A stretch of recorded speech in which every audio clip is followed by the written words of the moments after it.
Oi, gatona! Boa noite, tudo bem? Tudo bem? Tudo jóia. Bora falar com essa mulherada aí hoje? Será que tem a galera que tá Exato. animada?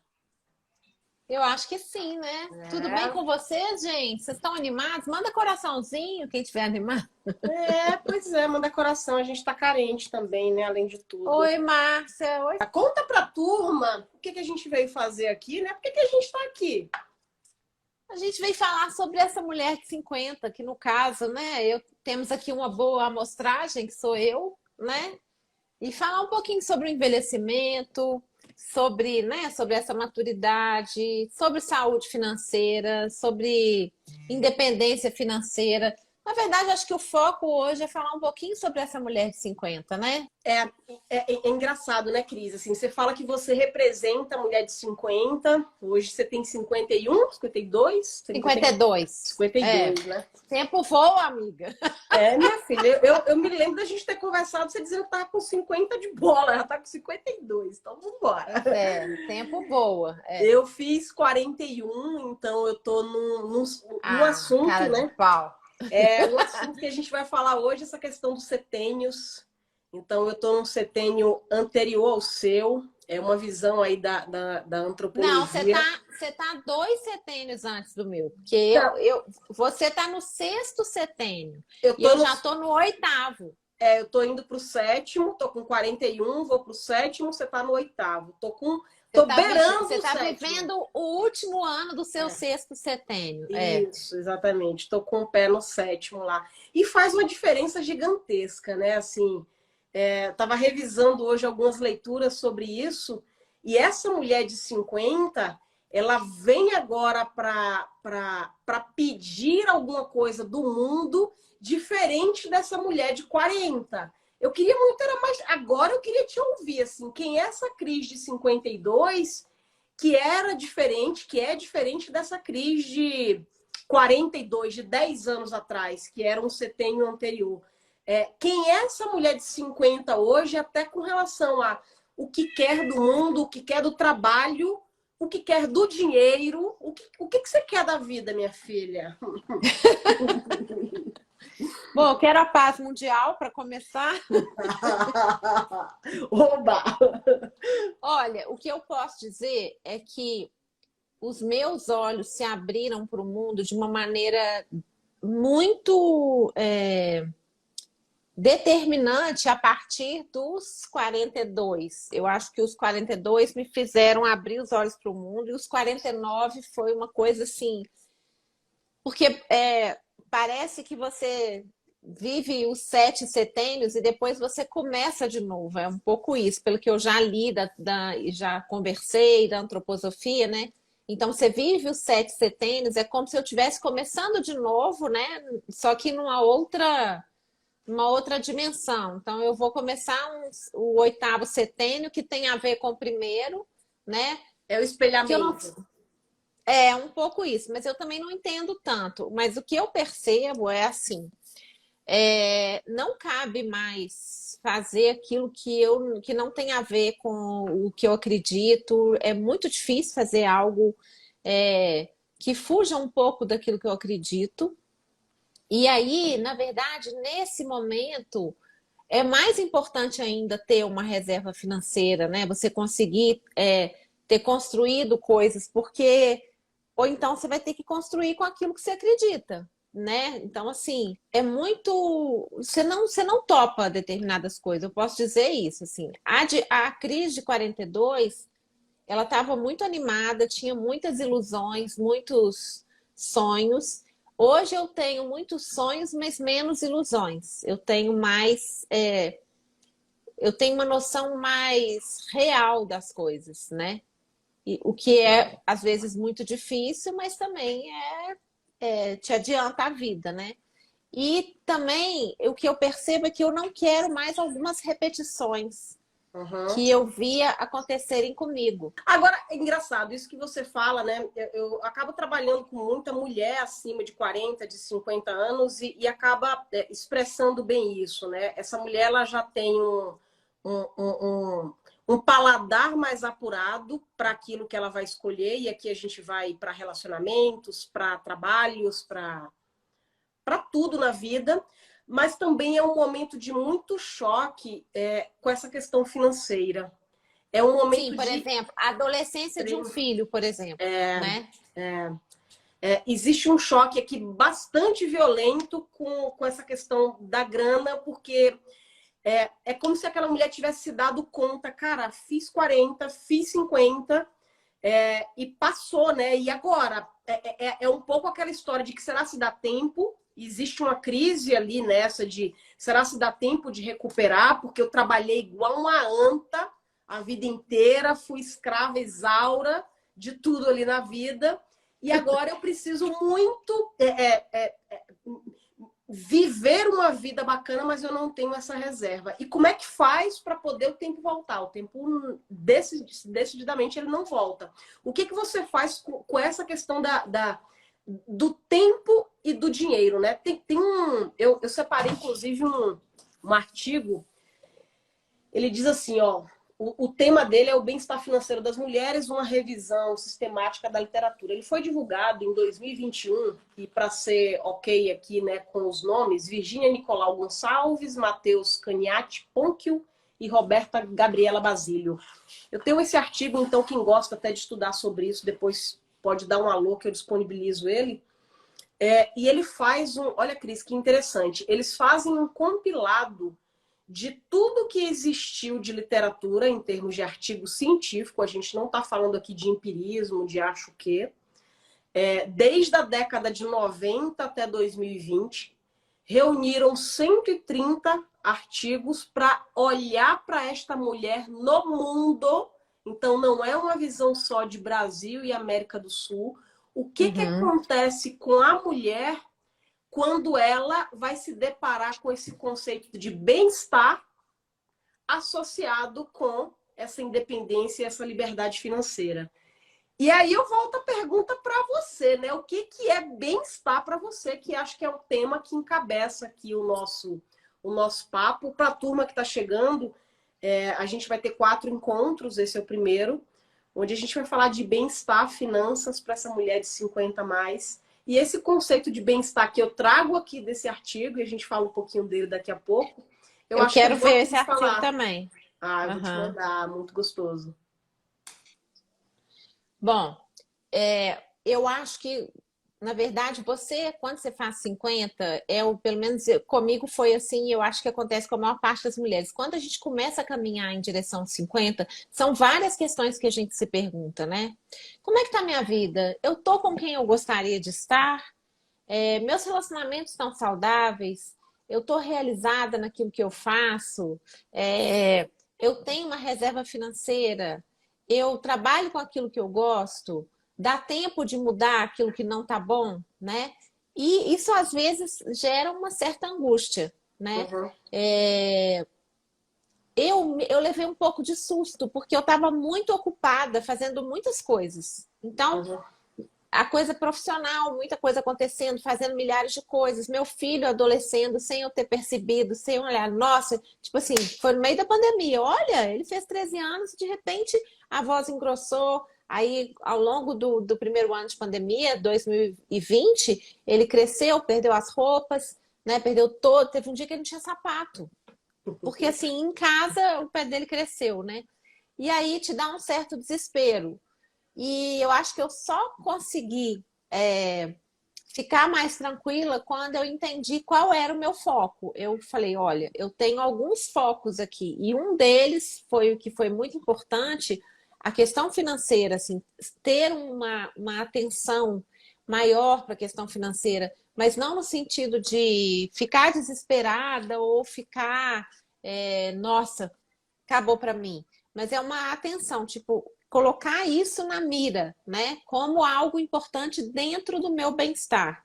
E a questão da saúde, né? Então, por exemplo, já desde antes da pandemia, eu faço pilates e eu sempre tive uma questão com o exercício físico, porque como eu sou magra, eu sempre fui mais magra, a vida inteira eu achava que, tipo assim, não precisava fazer ginástica, ninguém, sabe, nunca foi uma questão emergente. E aí, eu trabalhava em agência, trabalhava muito tempo, trabalhava até tarde, depois saí de agência, virei empreendedora, também comecei a trabalhar até tarde e viajar, não sei o quê. Então, eu fui deixando muito assim, eu começava uma atividade física, parava, é, começava outra atividade física, parava, e o Pilates eu já estava, eu acho que com a proximidade da chegada de 50, já meio que falei, opa, peraí. Então, eu fiquei com Pilates 2 vezes por semana, mas não é o suficiente. E aí, recentemente, eu falei, nossa, eu tenho que começar a caminhar. E aí foi uma seguidora que se tornou amiga, Renata, muito querida. Um dia eu comentei com ela no inbox, não sei o que a gente estava falando, eu falei, ah, eu queria tanto ficar viciada em endorfina, porque ela corre, né, como você. Aí ela falou assim, eu vou até você. E ela mora do outro lado da cidade, aí ela veio. E aí a gente deu uma volta numa praça muito gostosa. Quando a gente viu, a gente deu voltas conversando, a gente tinha andado 6 km. Aí depois, 2 dias depois, ela veio de novo para longe de onde ela estava, mais 6 km. Depois ela falou, eu vou lá no seu bairro. Aí viemos para cá, andamos. E aí eu falei, pronto, agora eu não posso decepcionar a Renata. Agora ela me aplicou, meio, eu comecei a caminhar todo dia. Aí fui fazer uma entrevista com uma médica sobre menopausa, que inclusive está até para sair a entrevista, eu estou esperando só a marca ouvir o material, e que é uma entrevista patrocinada. E ela falou comigo, Cris, você tem que fazer musculação. Falei, tá bom. Comecei musculação, então hoje eu faço caminhada e pilates ou caminhada e musculação. E isso foi porque eu coloquei como foco, né? É isso e é isso. E a outra coisa que está junto com isso é a questão financeira, organizar, pensar mais a longo prazo e tudo mais. E foram duas coisas que caminharam paralelas. Mas também não dá para a gente achar assim, nossa, eu vou ter que arrumar a casa toda. A gente tem que começar por algum ponto, né? E eu acho que assim, tem um outro lado, alguém perguntou aqui, ah, dá tempo? Eu acho que dá tempo sim. A gente não pode desesperar, né? A gente quer uma Renata também. Realmente eu tive muito privilégio de ter uma Renata me puxando pela mão. Mas eu acho que a gente tem que pensar assim, não é olhar para sua vida e falar, nossa, tá tudo errado. Não, olha para sua vida, quais são os pontos que você quer. Tem uma falando que você salvou ela. Quais são os pontos que você quer mudar? E às vezes essas coisas elas se comunicam, né? A caminhada me ajuda a pensar melhor na minha vida, me ajuda a fazer uma meditação ativa, a ficar mais calma, menos angustiada com algumas outras coisas. E ajuda também as coisas a virem para o lugar, né? Então, eu acho que, assim, essa questão do foco, e aí quem me ensinou foi o Ney, meu amigo, seu Neizinho, que é mentor de mindfulness, que é atenção, intenção e atitude, né? Que é um pouco isso, assim. O que que eu fiz? Eu tive a atenção, eu entendi o que eu precisava, tive a intenção e tomei a atitude, né? Essa questão da intenção que que seu instrutor de Mindfulness falou, que eu estava aqui com vontade de falar dela, né? Essa intenção dessa mulher de 50, ela muda. Quando a gente está lá com nossos 20 ou até 30, a gente tem muito aquela de fazer a caminhada, né? A Renata vem, bate na nossa porta e muito possivelmente a intenção dessa caminhada é porque a gente viu alguma blogueira falando, ou porque a gente está ali querendo uma barriga de tanquinho, ou porque a gente quer caber num manequim 38, sei lá. Depois entra para um outro olhar, e você falou sobre ele, que, poxa, aquilo me ajuda a me centrar, me ajuda a me concentrar e vai ter os benefícios da própria saúde. As finanças, nesse momento, ele entra para uma ótica de intenção, não necessariamente a gente quer ficar rica e dizer agora eu vou ter trilhões na conta, porque efetivamente já não faz mais sentido. A Josefa foi quem falou isso. Ela falou, será que dá tempo? Eu não gosto muito de romantizar as coisas, assim, né? Eu tenho sei lá, uma característica de dizer vai dar tempo sim, oba, vai que... Ou então, não, se você quiser e tiver muita garra, tudo que você quiser na vida você consegue. Se você acordar 5 horas da manhã e trabalhar enquanto os outros dormem, eu não gosto muito desse tipo de bandeira, mas eu gosto daquela que diz assim, A expectativa de vida do brasileiro, de uma mulher, vai aí em torno de 80. Na pandemia baixou um pouco, porque infelizmente muita gente veio a óbito, mas vamos aqui arredondar a conta para 80. Se a gente está falando de uma mulher de 50 e a gente estiver falando de uma lógica, ela vai viver 30 anos. Sim, Se então. ela vai viver 30 anos, como é que ela quer que esses 30 anos passem? Eu não sei, Josefa, se vai dar tempo, e eu não sei para que é que você quer que dê tempo. Eu não sei, para dar tempo para quê? Para fazer 2 milhões na conta? Para comprar um iate? Não sei o que ela quer com dar tempo, mas o que eu sei é que 30 anos vão passar. E isso me move muito mais do que efetivamente dizer dá tempo de recuperar o tempo perdido. O tempo perdido, se foi perdido, ele passou, né? Agora, tem muito mais a ver o que é que eu posso fazer com esses últimos 30 anos. Para mim, isso faz muito mais sentido. Não sei se para você. Olha só, vou te falar uma coisa que eu acho que a gente muitas vezes não pensa. Doutora Luísa Moraes, que fez meu planejamento previdenciário, que é uma pessoa interessantíssima, uma advogada que tem um serviço desse de planejamento previdenciário, inclusive para olhar para a sua previdência pública, não a privada. E a privada também, mas assim, ela olha para o seu INSS, você está pagando, você trabalhou como carteira assinada, você contribui como autônomo, enfim. Peraí que tem um trem caindo aqui. Ela falou comigo assim, uma coisa muito legal. Quando é que você construiu tudo que você tem? Do ponto de vista de patrimônio de trabalho, né? Quem sou eu hoje foi construído nos últimos 25 anos. Então, pensa bem, se você cuidar bem da sua saúde e tudo mais, e aí eu vou falar um pouco disso também, você tem mais 25 anos pela frente que você pode construir. Pensa no que você construiu nos últimos 25 anos. Então, assim, eu acho bastante esperançoso e não ilusório, mas espera aí, calma, respira. E aí eu vou trazer um outro conceito que quem me trouxe foi o Alexandre da Silva, que é um gerontólogo incrível, que tem até uma coluna no UOL, que ele falou uma coisa para mim, não sei se isso é dele ou né, se já é uma coisa que ele fala para todo mundo, mas isso mudou minha vida. O envelhecimento é uma construção. E aí eu vou para o Alexandre Kalash, que é outro gerontólogo, um médico, meu amigo, que tem 76 anos, e ele fala dos 4 pilares do envelhecimento. Quais são os 4 capitais que você tem que ter? O capital da saúde, o capital do conhecimento, o capital financeiro e o capital social.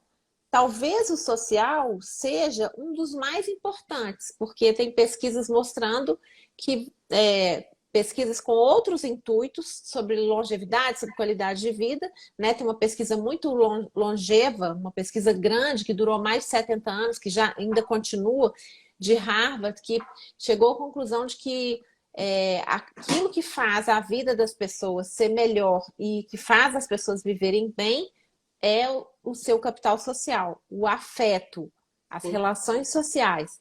Então, o que você pode construir de uma hora para outra nessa história? Sim. Só tem uma que você não pode construir de uma hora para outra: a saúde. Porque a saúde não dá para você falar assim, não, eu fumei a vida inteira, agora eu vou parar. Mas ainda assim, como diz o Kalash, nunca é tarde. Não, quanto antes melhor. E quanto antes melhor, mas sempre é tempo, né? Então, assim, se com 52 anos eu comecei a caminhar e eu podia ter começado muito antes, eu não vou ficar pensando naquilo que eu não fiz, eu vou ficar pensando no bem-estar que eu tenho agora. E outra coisa é, como nós não temos certeza de qual é o tamanho da nossa vida, qual que é o tamanho da nossa maratona, se eu vou morrer daqui a 1 ano ou daqui a 30 anos, né? Eu preciso também fazer algo que, além de construir um bom envelhecimento, construa também uma boa vida. E aí eu estava caminhando e descobri que eu tinha muito prazer em caminhar, porque eu não quero só caminhar para ter mais vida, eu quero caminhar para viver mais enquanto eu caminho. E viver mais com qualidade, com saúde mental. E aí você vai, já que você está pegando um paralelo da caminhada, eu sou corredora de rua, E você falou de maratona, né? Quem é corredora de rua aqui, se alguém te for corredora, levanta a mão aí, porque é uma das minhas paixões, assim, a questão de colocar um tênis e ir, necessariamente você não precisa. Ele é bem democrático, né? Alguém aqui fez uma pergunta, e como é que faz para eu colocar tudo o que eu quero em prática, porque não dou conta. Então, a gente está vivendo uma turbulência em que essa mulher de 50 não é mais aquela mulher de 50 quando eu tinha 10 anos. Eu não sei você, Cris, mas quando eu tinha 10 anos de idade e eu olhava uma mulher de 50, era uma velhinha coroca. Né? Sim, Então, sim. a imagem que eu tinha de uma mulher de 50 hoje, uma mulher de 50, puta que pariu. Ela está extremamente ativa, ela quer mais, ela está fazendo mil e uma coisas, e agora ela entra num outro paradoxo que é como é que eu dou conta de gerenciar todas essas coisas. Aí vem a história da maratona. Quem é corredora de rua, e algumas aqui estão falando lá, ó, eu já corri, olha, que massa, cara, que máximo. Então, quem é corredor sabe que o pace da gente, ou seja, a velocidade num dia de maratona, que são 42 quilômetros, tem que ser no sapatinho, minha linda. Tem que ser no sapatinho, senão a gente não dá conta. A gente, sabe aquela coisa que alguém que já correu aí e a primeira corrida que se inscreveu. Primeira corrida que eu me inscrevi, Cris, eu morava em Santos e era uma corrida da cidade, da prefeitura lá de Santos. Me inscrevi, disse, cara, que máximo, já treino, vai ser meus primeiros 5 quilômetros lá e vou ganhar uma medalha. E a gente não ganha porra de nada, é só a medalha e o prazer de tirar foto, mas eu tava animadona. Na hora que a buzina tocou, parecia aqueles moleque na pelada, sabe? Que sai desesperada, vai e parte com tudo. Antes do primeiro quilômetro acabar, eu já estava com meio metro de língua para fora e com muito desespero eu finalizei os meus 5 quilômetros. Por quê? Porque eu queimei a largada. Porque eu quis fazer, eu digo, agora que eu vou ganhar, é minha primeira corrida, eu preciso ir fazer e acontecer. E a gente ainda com 50 no lombo, 40, o que seja, na hora que a gente pega um projeto, eu quero agora me organizar financeiramente, eu quero começar a investir. Alguém falou sobre encontrar um novo amor, um grande amor. Alguém falou aqui, tá todo mundo... Eu acho que a gente está quase a fonte dos desejos. A galera tá jogando as moedinhas, a gente está ouvindo aqui. Então, comigo foi assim. Eu percebi que eu precisava... Ó, gente, eu vou ter que trabalhar bastante. Eu tenho muita coisa ainda para conquistar do ponto de vista financeiro e profissional. Tem muita coisa que eu quero fazer. Eu já fiz muita coisa que quero fazer. Então, a primeira coisa que eu preciso investir é na minha saúde. E não é de um dia para o outro que eu vou construir essa saúde. Então, vamos com calma, devagar e sempre. Eu estou fazendo só um parênteses em relação ao que você contou. E aí, acho que o momento agora é de priorizar. Priorizar o quê, né? Sabe uma coisa que eu descobri? Falando com esse monte de mulher todo dia e falando com a gente, né? Porque eu não sei você, mas quando eu falo, acho que eu tô falando muito mais para mim. Sim. Né? A gente fala assim, nossa, isso é assim. A gente, na realidade, tá muito mais falando pra gente mesmo, e aí coincide de alguns ouvidos do outro lado e dizerem, cara, isso aqui é pra mim também. A gente tem uma puta dificuldade de fazer renúncia.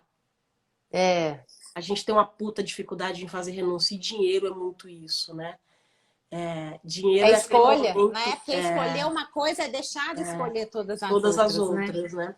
Eu tenho 2 caminhos. Eu tenho o direito da esquerda, eu estudo, eu vou para Harvard, tenho uma medalha, tenho um certificado, mas na hora de chegar na trincheira, ou é esquerda ou é direita.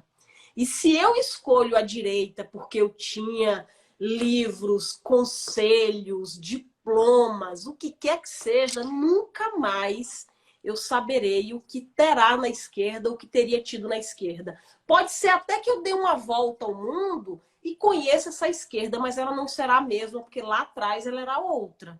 E a gente tem muita dificuldade em renunciar. E eu vou dizer para você, essa mulher que entra para esse caminho da educação financeira, onde ela vai olhar para aquele dinheiro que ela recebe e que está dentro dos guarda-roupas com etiquetas ainda penduradas, e que estão com dispensas cheias de produtos até por vencer, e que estão com filhos onde os quartos, qualquer re-rap teria inveja, essa mulher começa a perceber o que está por trás de todo esse comportamento, e aí vem um convite para dizer, agora é a hora da renúncia.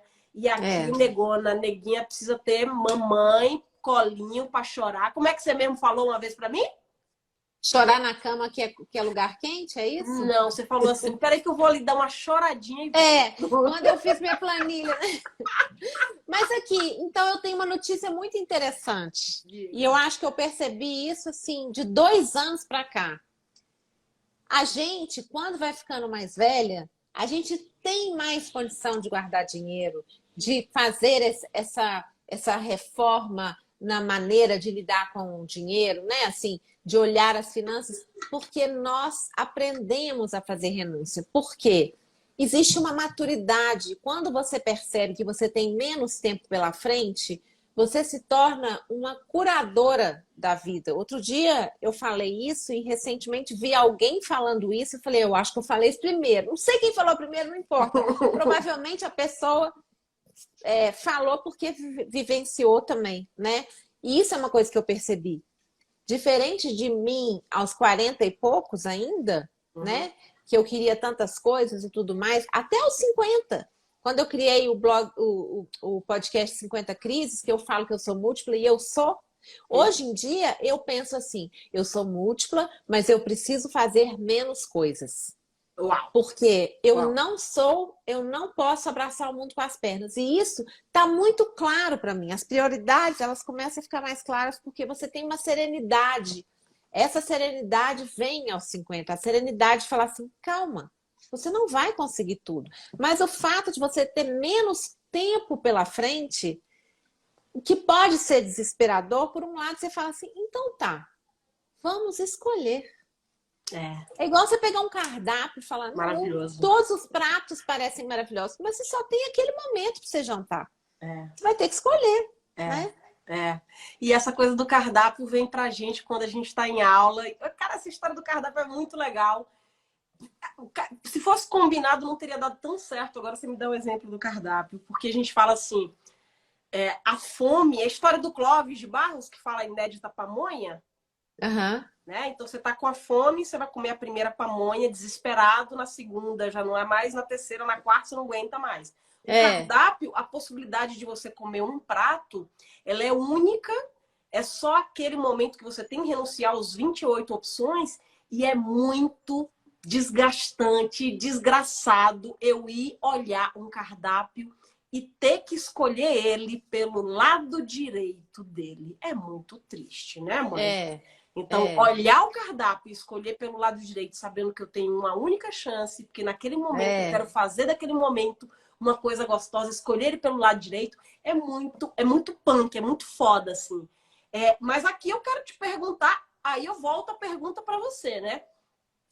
O blog, ó, fala para Luísa aí o nome do blog. O meu blog, Luísa, hoje eu não tenho mais blog, né? Mas eu tive 2 blogs que mudaram a minha vida. Um chamava Para Francisco, que se transformou no meu primeiro livro, que era um blog de cartas para o meu filho, que eu fiquei viúva, grávida do meu filho, que hoje tem 15 anos. E o outro blog era o Hoje Vou Assim, que é o primeiro blog de looks do dia do Brasil.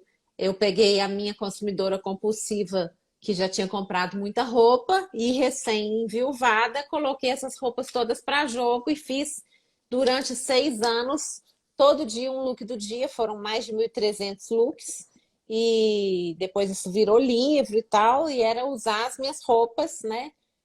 De todas as formas possíveis. É um pouco isso. Bom, espero ter respondido. Massa, massa. Blog, né? Me pareceu coisas de tempo de outrora.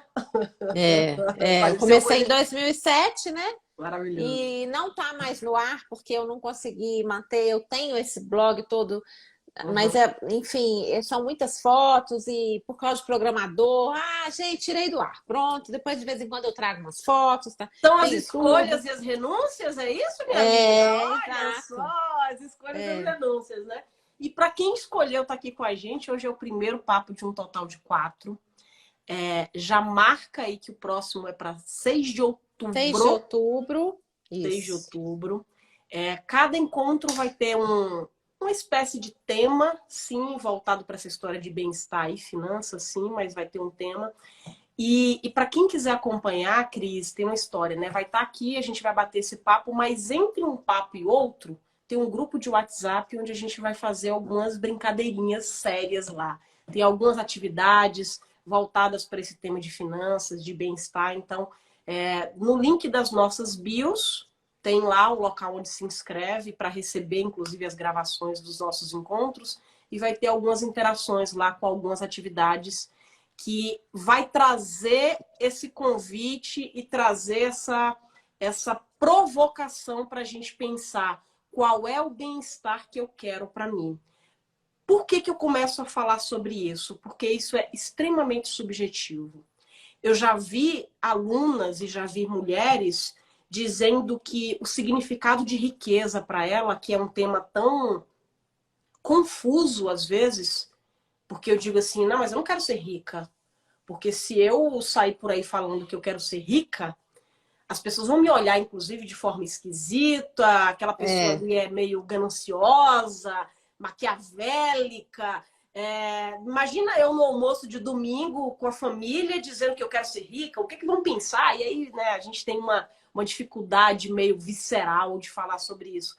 Porque a gente não pensa o nosso significado de riqueza. E a riqueza que eu me refiro aqui é a riqueza material mesmo, tá? Então você falou que queria começar aí pela paz mundial. Coloca isso na página 2, não é isso. É sobre riqueza mesmo. Quando a gente começa a saber qual é o meu significado de riqueza e de bem-estar, faz mais sentido eu ir para uma planilha financeira e alocar recursos e começar a aprender a investir. Por quê? Porque aquilo está indo para o que eu escolhi como riqueza para mim.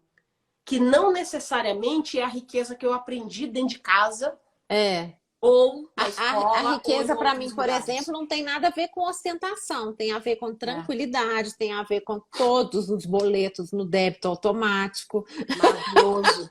Eu queria né? saber isso aqui, ó. Vamos imaginar que tem um gênio da lâmpada agora e que diz: Cris, educada financeiramente, com o seu princípio de riqueza, riqueza material, sustentado e garantido. Como é que é a vida da Cris rica?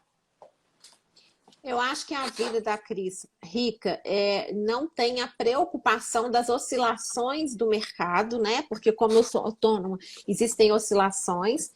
Todas as contas estão no débito automático a ponto de eu não perceber, não saber, não ter que me preocupar em falar, não, paguei essa conta aqui, tá tudo bem. Eu adoro pagar a conta, gente. Tenho o maior prazer, não tem problema nenhum em pagar a conta. Adoro. Adoro pagar os meus compromissos, né? Eu posso viajar quando eu quiser, né? Eu posso proporcionar coisas para o meu filho, mas sem ostentação também, porque eu acho que ele precisa ter uma noção, né, das coisas. Eu quero que a educação financeira dele também aconteça. Eu acho que principalmente isso, assim, que eu possa trabalhar sem ter que trabalhar, fazer tantas coisas, que eu tenha tempo para me exercitar, tempo para Beleza. comer bem, né? Não é muito diferente do que eu tenho hoje, mas eu acho que preciso ter tranquilidade de falar assim, beleza, estou tranquila. Eu acho que essa tem a ver com o que o dinheiro proporciona, né? Satisfação de não ter dívida, satisfação de saber que vai dar tudo certo, né? Aí a gente faz um link para outra coisa. E se você, que eu não sei se você já tinha essa concepção sobre riqueza há 10 anos atrás, se para isso era tão claro para você. Mas se você hoje, tendo essa clareza do que é essa riqueza para você, por que na tua concepção, e aí eu não sei se você pensa igual ou não, a gente tem tanta dificuldade enquanto cultura a entender o dinheiro como uma ferramenta do bem? Por que quando a gente fala de dinheiro, normalmente é dizer, caraca, tem que trabalhar, porque senão não vou ganhar o dinheiro para pagar os boletos, e dinheiro é uma merda, e dinheiro. Por que a gente tem uma relação tão ruim e endemonizada com o dinheiro, se o que ele vai trazer, pelas suas palavras agora, é inclusive essa ferramenta para te dar essa tranquilidade? Sim, olha, eu vou te falar, eu acho que isso é uma coisa que tem a ver com essa culpa católica também. E a Ah, gente não pode olhar o dinheiro como algo assim, eu quero ter dinheiro, então significa que eu não quero o bem dos outros, né? uhum. Isso significa egoísmo. Não, eu quero dinheiro, inclusive, para poder é, ajudar uma pessoa, quando, um amigo ou um parente, quando precisar, né? Ter essa possibilidade, mas não é só isso, né? Eu quero dinheiro para mim, como quero dinheiro para todo mundo. Eu quero fartura para todo mundo. Mas a gente tem essa relação, né? Ai, não, então você é de esquerda, então você não pode ter dinheiro. É, Não, não tem nada a ver com isso, né? é. Assim, eu acho que dinheiro tem a ver com recompensa pelo seu trabalho, né? E eu aprendi a me sentir merecedora, porque eu acho que durante muito tempo eu tive essa sensação de não ser merecedora, que eu acho que veio da educação, né? Não, não pode ter demais. Não, pode sim, pode sim. Eu vou saber fazer demais com ele. E vem de educação. A gente não aprendeu a ser uma mulher de negócios. Eu me lembro sei Não lá, aprendeu mesmo. A gente não aprendeu a lidar com o dinheiro, a né? gente não aprende. E nós, como mulheres, a gente, se for falar no sentido histórico, a gente está muito engatinhando nisso, gente. Tem uma história bizarra que é com relação a por que as calça que hoje a gente usa, calça, vestimenta, culturalmente era homens, né? E só depois que as mulheres foram vestir calças. E por que as calças tinham bolsos e as mulheres que não usavam calças tinham desde sempre as bolsas de, né? Ah, não sei qual que é essa história, conta pra mim. Então, vamos pensar lá na época de 1900 e bolinha, onde as mulheres não usavam calças, os homens eram aqueles que saíam de casa para fazer lá todo o negócio e os escambos e tudo que fosse na vida e fazer e recebia em dinheiro e colocava no bolso. O bolso, desde sempre da calça, era para guardar o dinheiro que era recebido nas negociações dos dias. E ele pegava o filho menino para já, depois de uma certa idade, acompanhar e observar como é que eram feitas as negociações para o menino logo, logo suceder o pai, ajudar o pai e suceder o pai. Então, o bolso foi criado na vestimenta para poder guardar lá a grana. E as mulheres e as meninas que ficavam para aprender toda a vida doméstica, e as mulheres desde sempre tinham bolsas e os vestidos não tinham bolsos, porque as mulheres que usam vestidos não têm dinheiro, então não precisa ter bolso. Ela precisa ter bolsa para levar bagulho de criança. Bagulho de quando você sai que leva muita coisa, leva tranqueirada, é mamadeira, sei lá que diabo, mas é que leva naquilo tudo, né? Então, até a própria concepção de como foi criado e por que foi criado uma bolsa e uma calça foi nesse sentido financeiro da coisa, da utilidade. E essa É. mulher que não sabia negociar nada, porque não sabia, porque não era de uso dela. Quando ela sai para o mercado de trabalho, que ela vai queimar sutiã, né? Que ela vai queimar o sutiã agora, que é direito igual, e aquela treta toda, e vambora. Aí ganhou o direito, e aí olha para um lado e para o outro, diga, puta que pariu, ganhei o direito de trabalhar, de ter meu dinheiro, e agora o que eu faço com isso?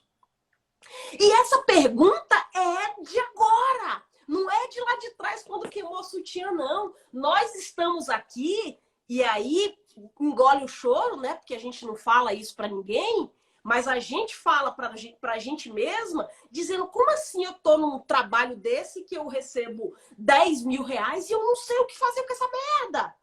Eu não sei o que fazer É. com essa merda, eu não sei investir, eu não sei tomar decisões financeiras. A Eu gente tenho um não foi livro. ensinado. Não É. sei. Eu tenho que comprar um computador. Será se eu pago à vista, se eu pago parcelado em três, se eu pago parcelado em Não, 12? pensa Não bem, sai. pensa bem. A minha mãe, a vida inteira, comprou tudo parcelado. Então, por quê? Porque ela tinha cinco É, filhos. Meu pai, durante um tempo ela não trabalhava, depois ela fez faculdade, depois ela trabalhou. A vida inteira ela fez coisa pra caramba, nunca parou quieta.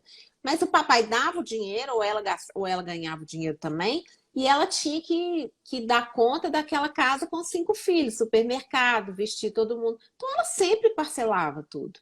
sim. Então, eu cresci parcelando Parcelando. tudo, né? Eu só comecei a entender o tanto que a vida ia ser melhor sem parcelar depois de um tempo, né?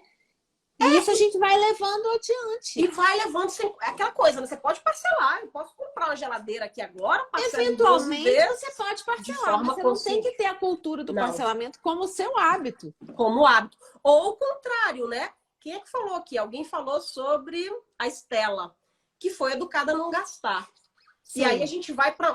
É muito fácil a gente caminhar entre os dois extremos, né? Ou a louca do gasto que vai lá e parcela e vambora, dá tudo, enquanto a vida há esperança, e aí vambora. Ou há o outro lado de viver. E eu fui gerente de agência bancária durante bastante tempo, Cris, e era impressionante a quantidade de pessoas que eu atendia com muito dinheiro, muito na minha concepção, né? Às vezes para a pessoa nem era, mas muito dinheiro guardado em poupança ou esquecido em uma conta corrente, onde nem estava muito preocupado em saber investir, mas dizer daqui não sai. Amanhã pode acontecer uma grande desgraça, não vai. Geladeira, ela era fechada com negócio de corrente. É, aquela pessoa Então, que vive uma vida de é, segunda para ter um enterro de primeira, né? pra, Mais ou menos. é isso aí, é isso aí. Quer dizer, não pode ser isso. Não. A Ni Vegana falou: dinheiro tem a energia que a gente dá para ele. E o dinheiro, ele é uma energia, né? Ele precisa circular. Mas você precisa respeitar essa energia também, né? Ele tem que, para que ele sirva a você, você precisa, em primeiro lugar, respeitar, reverenciar, entender que ele tem um valor, que ele é seu tempo, que ele é suas renúncias também, né? Porque eu fico pensando assim, a pessoa que viaja muito, que conseguiu guardar dinheiro para viajar, Uhum. aquela viagem é prazer, mas aquela viagem está ali porque ela soube renunciar. Essa sempre foi a minha grande dificuldade durante muito Perfeito. tempo, né? Eu não conseguia guardar dinheiro porque eu tinha uma coisa emocional que fazia com que eu gastasse o dinheiro, comprasse compulsivamente, porque faltava dentro de mim. Minha mãe morreu muito cedo, depois foi meu pai que morreu, então tinha aquela coisa, aquela ânsia, né, de querer tapar o buraco e tapava o buraco gastando dinheiro. Então eu nunca tinha dinheiro para fazer nada, porque era tudo no imediato, né? Depois você vai entendendo. Mas dinheiro tem uma relação com o psicológico muito forte, é muito devastador, né? A relação que o dinheiro revela. No meu YouTube, a gente tem uma série lá que é chamada Psicologia Financeira, daquele livro que você, Que eu inclusive, até comprei e comecei a ler. Uhum. o Morgan Já parei Housel. porque eu comecei a ver outras coisas, mas está ali no meio. Eu não tenho uma cabeceira, eu tenho uma prateleira. Dizem que é bom ler dois livros ao mesmo tempo. Eu acho que você está nos 24, né? Então vai. Ah, é. Mas quem gosta desse assunto, assim, eu super recomendo, porque não é um livro técnico, não é um É livro muito legal. denso. É um livro feito de capítulos curtos. E quem não gosta de ler porra nenhuma, vai lá no YouTube, porque tem uma série sobre isso. A psicologia financeira é tudo o que acontece antes da verdinha aparecer. Todas as decisões financeiras, por que você compra o que você compra, por que você não compra o que você não compra. E falando sobre uma pergunta de alguém em algum momento, Morgan Housel fala uma coisa que, para mim, é uma das grandes sacadas do livro. Ele diz assim, quando a gente decide tomar uma decisão para alguma virada, no caso do livro é financeira, mas eu aplicaria isso para qualquer ordem. Quando a gente toma uma decisão de fazer uma grande virada financeira na nossa vida, a gente começa fazendo algumas mudanças de hábitos e executando algumas renúncias. E aí vai no primeiro dia, no oba-oba. Agora vai. No segundo dia, tá, vamos. No terceiro já tá um pouco mais, desgraceira. Na segunda semana você já diz, cara, eu não aguento mais isso. Há uma tendência nossa do imediatismo, que a gente já quer que, a partir do momento que eu acordei, fiz 2 dias ali de exercício físico, já ter perdido 12 quilos, né? E como isso não acontece também nas finanças, a gente começa a dizer o seguinte, isso é injusto. O Morgan Housel fala, isso é injusto, eu não tô vendo nada. Eu já não compro mais aquelas roupas, eu já não tô mais com o supérfluo, eu já isso, aquilo e tal. A gente começa a dar um de juiz de dizer, mas eu já não faço mais isso e não tá tendo nenhuma. Aí ele diz a frase que para mim é maravilhoso. Quando você está implantando na sua vida pequenas mudanças e não percebe, aquilo são as mudanças do subterrâneo. Um dia, num passe de mágica, tudo se transformará e você perceberá a importância dos pequenos passos invisíveis nos dias anteriores, né? Olha que legal. É muito lindo, é até poético. Então, aí eu vou até trazer uma Pensar. outra metáfora que eu acho que tem muito a ver com essa, que fala o seguinte, eu acho que tem super a ver, que é uma frase que eu trago comigo há muitos anos, que é do Jacob Riis. Jacob Riis. Eu acho que era um fotógrafo, não sei quem essa pessoa foi, mas ele falou uma frase, que um homem bate com um machado numa pedra 100 vezes e a pedra não se quebra. Na 100ª vez a pedra se quebra. Mas não foi a 100ª vez, foram todas as outras. É isso aí, né? Maravilhoso. E a gente para na 100ª, hein? Sem saber que faltava somente uma para quebrar. Exato. Né? Aí vem a necessidade de você enxergar os prazeres. Exato. E aí... Eu ia falar sobre isso. Tem a ver com mindfulness, essa história também. Que é você curtir o momento em que você está fazendo algo diferente de como você fazia e você fala, estou hoje caminhando novamente com esse fone de ouvido, estou encontrando essa pessoa de novo, aquele cara com a cara emburrada, essa mulher com a cara boa, aquele outro simpático, estou cumprimentando o simpático, não estou cumprimentando esse com a cara emburrada porque eu não estou com vontade, porque ele não abriu para mim, também eu sou humana, mas estou aqui de novo curtindo essa caminhada e feliz porque eu consegui mudar esse hábito. E isso é muito importante. Mude 1 ou 2 hábitos por vez. Vá devagar. Você não vai dormir uma pessoa e acordar outra. Isso é muito importante. É o que acontece lá nesse subterrâneo. É o que acontece no subterrâneo. E aqui vai uma pegadinha para a mulherada aqui que quiser, uau, vamos agora fazer algumas pequenas alterações na minha organização financeira, né? Na lógica aí. Há uma pegadinha que é aquela tendência de dizer, chegar em casa e olhar para o maridão e para os filhos, acabou pizza de fim de semana, ninguém mais vai comprar da pipoca aos macacos, né? Eu acho que eu dei uma de Raul, é Raul que fala, né? Então, misturei agora os negócios tudo. Mas assim, chega agora ditando, porque agora eu descobri que a gente precisa fazer renúncias, e a gente vai abrir mão do supérfluo, e em casa agora é meio hitleriano, ninguém vai mais, né? Há uma tendência de quando eu começo a fazer a caminhada, que a Renata bateu lá na minha porta, dizer agora só o cheiro do hambúrguer já me engorda, então eu nem vou passar mais perto de hambúrgueria. Não faça isso, porque senão a vida perde o gosto e o sentido. Eu ouvi da doutora Iracema, médica antroposófica, quando eu tinha acabado de perder a minha audição do ouvido direito, né? Que foi uma coisa de repente, e aí comecei a investigar, e foi menopausa, e foi isso, e foi aquilo. O que foi? E aí, nunca vou saber, né?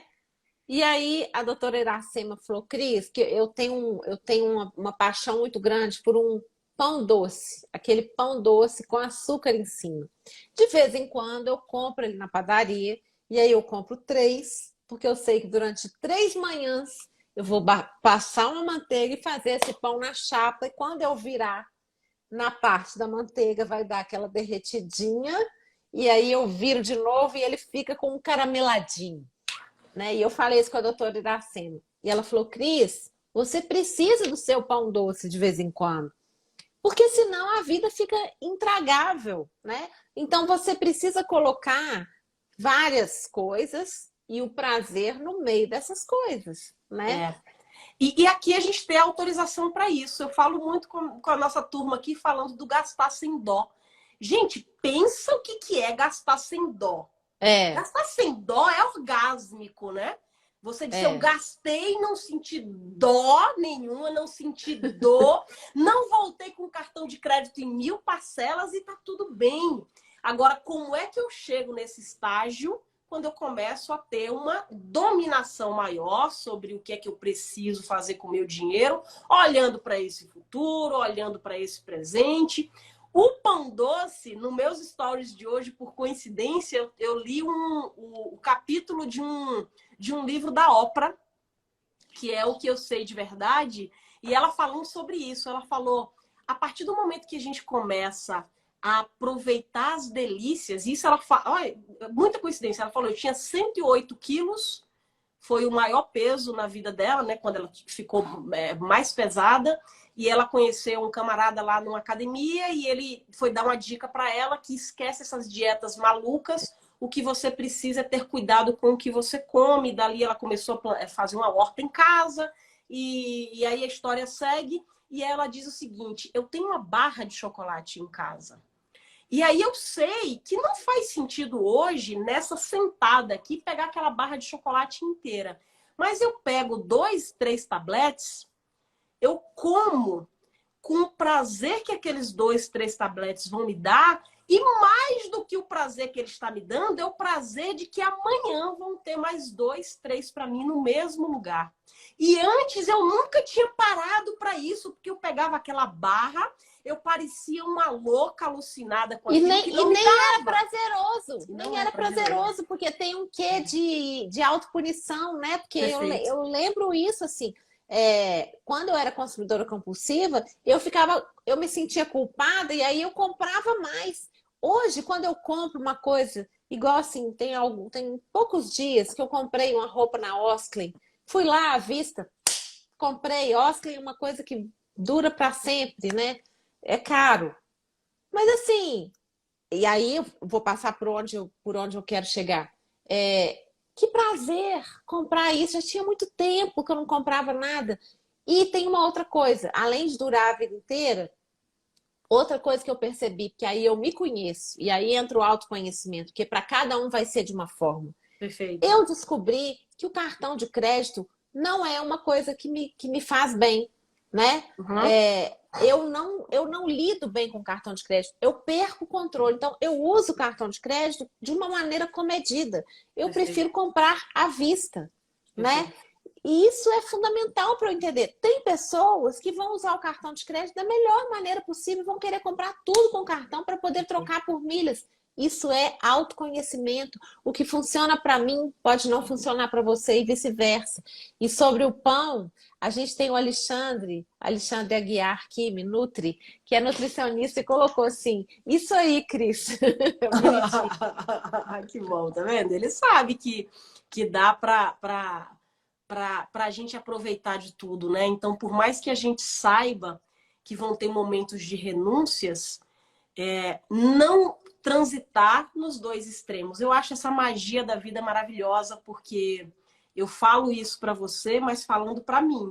Ariadne, olha a tendência ao extremo quando você está alegre demais. Eu sou um perigo quando eu estou alegre demais. Uhum. E eu já criei um estalo aqui, um estalo enorme. Você está alegre demais, não pega no WhatsApp, não mexe no cartão de crédito, não abre a Amazon, não vai no shopping. Tem algumas... Cara, isso é evolução o tempo inteiro. Por quê? Porque a gente entende aonde são os lugares que, se a gente pisar, tem uma tendência da gente derrapar. Exato. Eu, por exemplo, eu não posso frequentar shopping tanto. Eu vou no shopping, mas não posso ficar indo todo dia no shopping. Porque ali é um gatilho para mim. Eu sei que ali... Eu conheço as minhas fraquezas, né? E quando você fala dos extremos, eu me lembro de uma frase que eu adoro, que diz que todo excesso esconde uma falta. E aí é isso, essas compulsões, elas estão falando de algo maior que a gente precisa olhar, né? Quando a gente escolhe o caminho da temperança, fala, então tá, como é que eu vou seguir esse caminho aqui, que vai ter de vez em quando uma desviada ali, né? Uhum. Um exercício que eu gosto de passar para a turma, eu acho que é até legal para quem hoje está vivendo essa coisa do gasto, não vou dizer compulsivo, pode ser que seja, e aí a gente vai falar de patologia, e não, acho que não é o fórum adequado aqui para isso. Tem, inclusive, um livro muito legal de uma psicóloga, ou é psiquiatra, a Ana Beatriz, Mentes Compulsivas, né? Mentes compulsivas, mentes depressivas, é uma série de mentes alguma coisa. E esse livro da mente consumista é muito, muito interessante da gente entender o que está por trás disso. Então, patologia à parte, eu vou falar do consumismo não patológico, e é um exercício que eu gosto de fazer, que é o exercício da intenção. Então, o que a gente pede aqui para a aluna?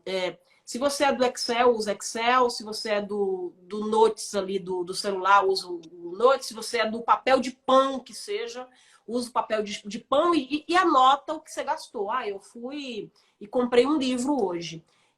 E eu comprei um lápis e eu comprei uma garrafa. Bom, dessas 3 compras que eu fiz hoje, não preciso, gente, terapeutizar tudo. Pelo amor de nosso Senhor Jesus Cristo. Não precisa terapeutizar tudo, mas assim, qual a intenção por trás disso? Esse processo da educação, em especial pós-pandemia, traz muito o... É muito legal eu comprar livros e ter aqui milhões guardados em casa em livro. Por quê? Porque socialmente é ok. As pessoas podem chegar na minha casa e dizer, pô, Ariadne, olha que livro, que estante lindo. Você recebe uma validação positiva. Do outro lado, eu não recebo, não, uma validação positiva se eu abrir meu closet e virem ali 600 pares de sapatos. Então, há uma questão de validação externa, que é importante para esse processo do consumo, que precisa ser olhado, mas o exercício é o que está por trás, qual a intenção da compra desse livro, se eu tenho uma fila de outros à espera. Qual a intenção? Tem aluna que diz, Cris, eu sei, inclusive, como eu estava me sentindo no dia que eu comprei aquela blusa amarela. Sim. Eu consigo colocar rótulo naquilo. Então, não adianta não, nesse momento, dizer para e não compra nada. Vamos atuar na fonte. O que estava por trás dessa intenção dessa compra? Teu caminho andou por aí, porque tem umas que vão para aí, tem umas que recebe um puta rasteira da vida mesmo e se desgraça inteira para começar. Como é que foi esse teu processo de... O meu caminho tinha a ver com uma certa carência, né? Assim, falta mesmo, a falta da minha mãe, a falta de uma compreensão, uma sensação de abandono que durante muito tempo eu tive na minha situação familiar e tudo mais. Mas tinha, o que eu percebia muito claramente é que eu comprava num processo de autoflagelação. Então, assim, eu comprava quase que para me castigar. E uma coisa que eu percebo muito é as compras que eu fazia de maneira compulsiva, ou seja, fora da minha consciência, do meu equilíbrio, são as coisas que não duram no meu armário. Então, hoje, eu tenho uma capacidade de comprar tão melhor, inclusive compro muito em brechó, que é uma coisa muito legal. Até a Lê do Peça Rara Brechó estava aqui, que eu acho que a gente tem que pensar muito desse ponto de vista sustentável. A gente não precisa tanto de tantas coisas novas, né? É muito mais... E a questão da sustentabilidade mesmo, né? Nós estamos... A melhor roupa é a que já existe.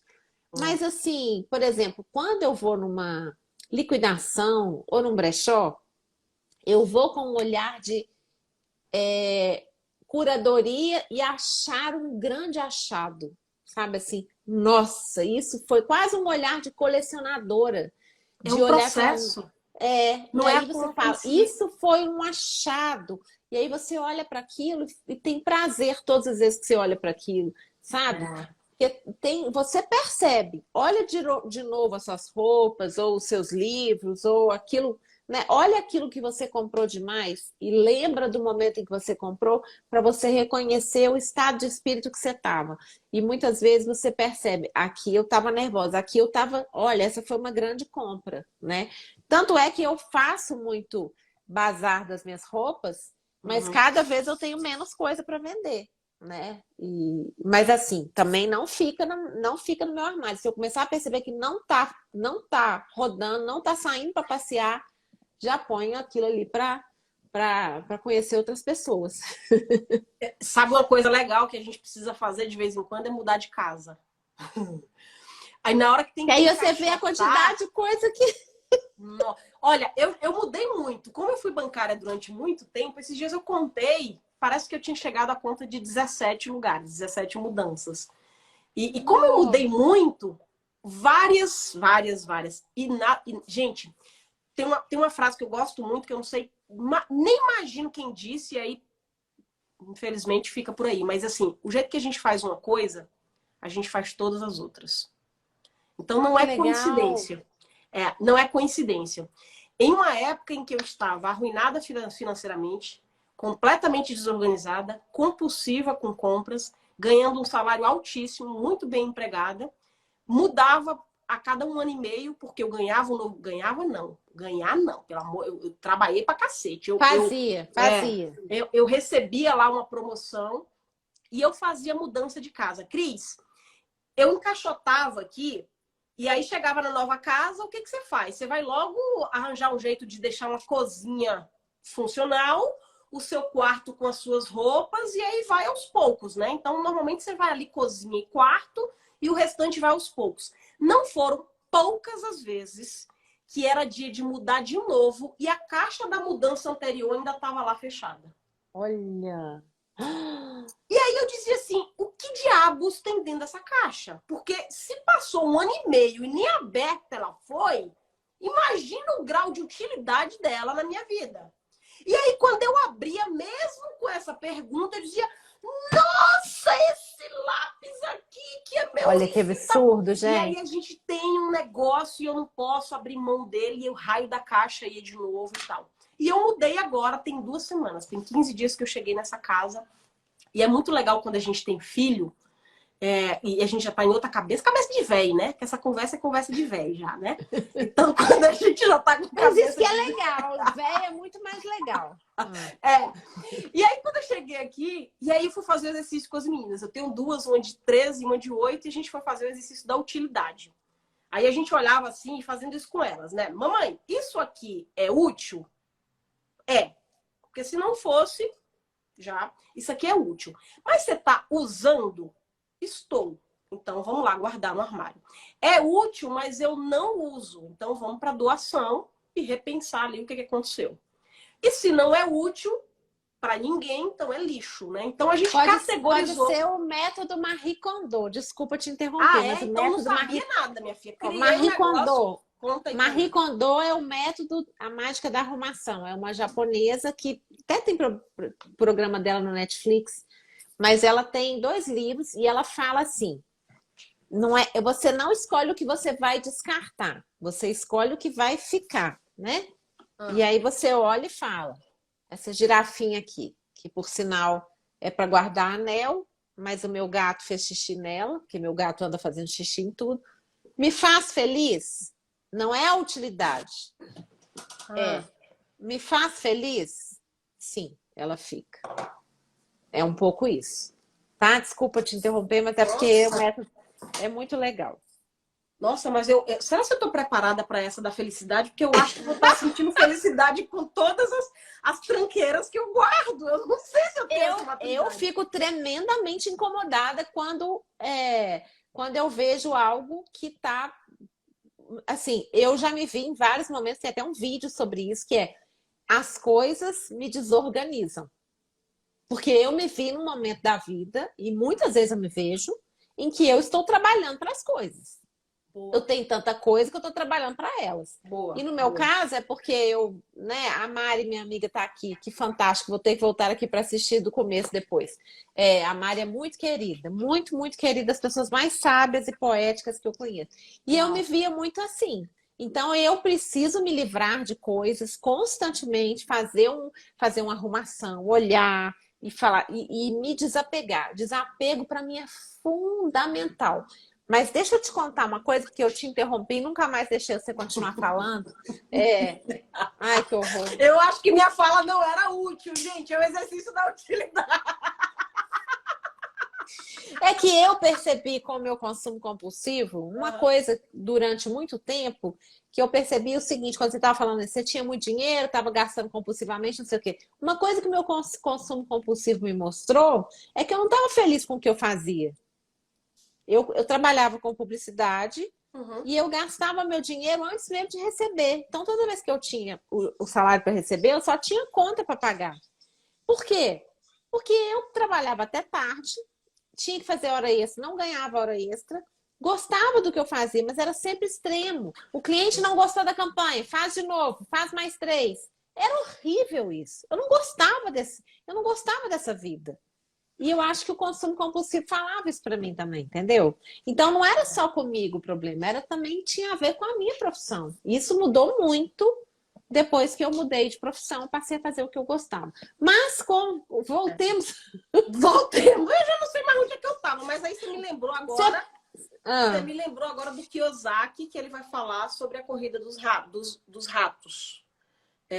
Que é você trabalhar, que é você pagar a conta.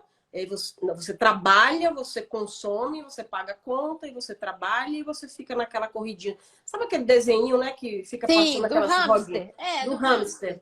É um pouco isso. Aquele desenho, a primeira vez que eu vi, então, o livro é Pai Rico, Pai Pobre, quem quiser. Normalmente é um livro bem... antes, clássico, depois, né? Antes e depois dele, para efeito de pensar em dinheiro. É um clássico, precisa ser lido mesmo. Mas a primeira vez que eu vi aquela imagem, eu sou uma pessoa muito visual, aquilo me chocou muito, porque eu digo, esse rato sou eu. Né? Um pouco disso, de você olhar e você ver que o rato sou eu. E esse significado de riqueza que eu quero dar para mim, que são aquelas minhas viagens, que são aquelas minhas experiências, elas nunca cabiam porque eu estava no raio da corrida dos ratos. E aí entra toda a história da educação financeira na minha vida e a coisa reverte um pouco. Mas... voltando ao momento em que você estava com as suas filhas falando, isso é útil, não é útil? Aí volta para minha casa hoje que eu tenho um puta prazer de dizer que qualquer elemento que esteja dentro dessa casa foi escolhido para estar e ele tem a sua utilidade. Isso é E maravilhoso. lá atrás eu era aquela pessoa que levava a caixa da mudança anterior. Então é um pouco sobre processo, a gente parar de ter essa pressa desenfreada em já querer perceber mudanças dentro da gente que muitas vezes precisam decantar, né? A gente precisa deixar aquilo entrar, deixar aquilo fazer morada, deixar aquilo, às vezes, levar para o travesseiro e molhar um pouquinho ele, porque dá aquela choradinha. Quem aqui não já deu uma choradinha no travesseiro por conta de grana ou de burrada que fez? Uma aluna me disse uma vez, Cris, uma coisa que eu morri de rir, e é verdade. Ela fala, se a gente tem um grande amor e está num relacionamento e descobre que esse grande amor nos deixou porque tem outra pessoa, é uma dor absurda, mas eu sou capaz de chamar uma amiga, ir para um restaurante, ir para um bar e contar isso, dizer, amiga, eu estou sofrendo porque aquele meu grande amor me deixou porque tem uma outra pessoa. É chato dizer isso, mas eu sou capaz de dizer isso. Sobre finanças, não. Eu não consigo não chamar uma amiga e dizer eu preciso conversar hoje e dizer eu estou desgraçada financeiramente porque eu compro igual uma louca, porque eu fiz, eu aconteço. Por quê? Porque o amor que me deixou foi o outro que errou. As finanças naturalmente partem de erros nossos e a gente tem uma dificuldade imensa de assumi-los, né? Então, acho que o primeiro momento agora é colocar a mãozinha aqui de ajuda e entender qual é o viés que pode ser de ajuda lá. A pessoa colocou o gato. Gente, você vê como é que falar de dinheiro é falar de vida, né? É muito legal. Falar de vida. E tem presentinho para quem ficou com a gente até agora. Tem que a galera merece? Qual que é o presentinho? Tem presentinho para a galera. São 2 presentes, né? Vamos lá. Rufem os tambores, né? Rufem os tambores. Atenção plena, porque eu estou carente.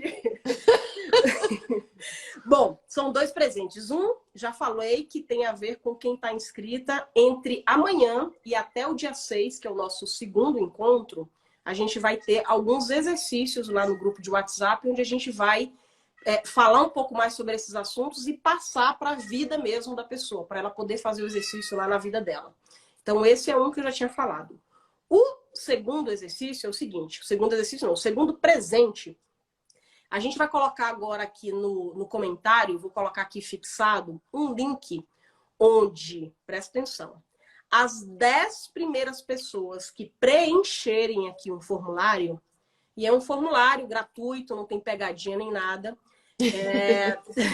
vai receber aqui 1 hora de consultoria com alguém da minha equipe sobre finanças.